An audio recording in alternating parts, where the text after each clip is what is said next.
معروف صحافی اور تجزیہ کار نصرت جاوید نے کہا ہے کہ تحریک انصاف کی 8 فروری کو ملک گیر احتجاج اور شٹر ڈاؤن ہڑتال کی کال بری طرح ناکام ہونے کی بنیادی وجہ پی ٹی آئی کی اندرونی تنظیمی کمزوریاں اور پارٹی ورکرز میں بڑھتی ہوئی مایوسی ہے۔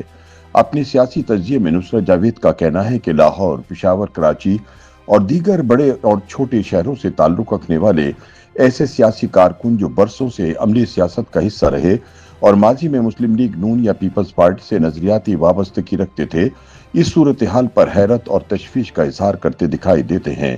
ان میں اکثر تحریک انصاف کے سخت ناقد رہے، مگر اس کے باوجود وہ اس امر پر فکر مند نظر آئے کہ بارہا دی جانے والی احتجاجی کال کے باوجود ان کے علاقوں میں کسی قسم کی قابل ذکر عوامی سرگرمی دکھائی نہیں دی۔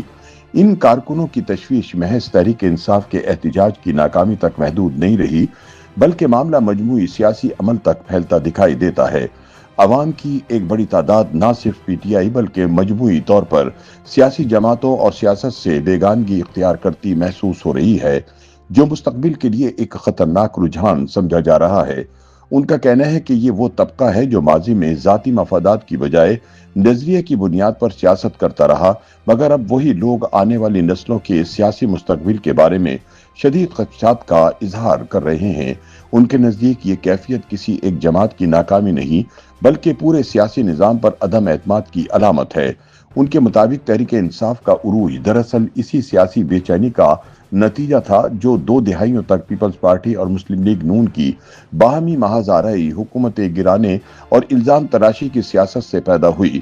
اسی پس منظر میں عمران خان ایک متبادل سیاسی قوت کے طور پر ابھرے۔ نصرت جاوید کے مطابق اکتوبر 2011 میں مینار پاکستان کے سائے تلے منعقد ہونے والا جلسہ اس تبدیلی کی واضح علامت تھا، جہاں نوجوانوں اور خواتین کی غیر معمولی شرکت نے تحریک انصاف کو روایتی سیاست سے ہٹ کر ایک نئی عوامی قوت کے طور پر متعارف کرایا۔ یہ وہ طبقے تھے جو ماضی میں سیاسی سرگرمیوں سے دور رہتے آئے تھے۔ وقت گزرنے کے ساتھ ساتھ تحریک انصاف کے اندر ایسے عناصر کا اثر بڑھتا گیا جو موقع پرستانہ سیاست اور طاقتور حلقوں سے قربت کو سیاسی کامیابی کا شارٹ کٹ سمجھتے تھے، جس سے پارٹی کی نظریاتی شناخت دھندلانا شروع ہوئی۔ نصرت جاوید کہتے ہیں کہ یہی وہ مرحلہ تھا جہاں تحریک انصاف کے بارے میں سنجیدہ سوالات نے جنم لیا اور پارٹی کے اندر نظریاتی کمزوری نمایاں ہونا شروع ہوئی،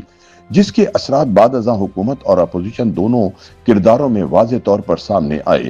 2018 میں اقتدار حاصل کرنے کے بعد تحریک انصاف ایک مؤثر، مستحکم اور قابل عمل نظام حکومت متعارف کروانے میں ناکام رہی۔ حکومتی توانائی کا بڑا حصہ سابق حکمران جماعتوں کو احتساب کے نام پر نشانہ بنانے تک محدود رہا۔ نصرت جاوید کے مطابق اپریل 2022 میں تحریک عدم اعتماد کے ذریعے حکومت کے خاتمے کے بعد قومی اسمبلی سے استعفے اور پھر پنجاب اور خیبر پختونخوا کی حکومتوں سے دستبرداری جیسے فیصلے تحریک انصاف کی سب سے بڑی اسٹریٹجک غلطیاں ثابت ہوئیں، جن کے نتائج آج بھی پارٹی کو بھگتنا پڑ رہے ہیں۔ ان کا کہنا ہے کہ فروری 2024 کے انتخابات میں تحریک انصاف عددی اعتبار سے سب سے بڑی جماعت کے طور پر سامنے آئی، تاہم انتخابی نتائج کو متنازع قرار دیا گیا اور پارٹی نے مینڈیٹ چوری ہونے کا موقف اختیار کیا۔ اگر واقعی پارٹی قیادت اس بات پر قائل تھی کہ اس کا مینڈیٹ چھینا گیا ہے تو اسے نئی قائم ہونے والی اسمبلی کا حصہ بننے سے انکار کر دینا چاہیے تھا،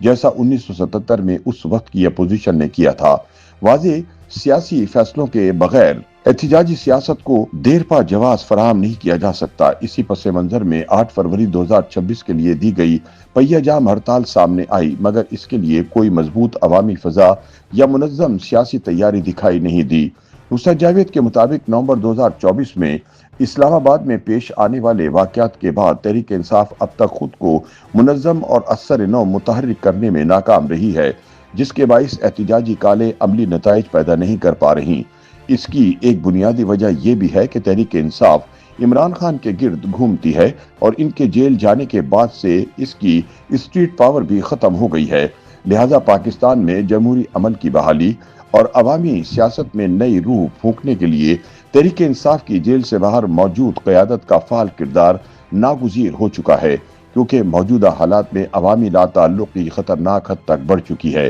نصرت جاوید کا کہنا ہے کہ اس صورتحال میں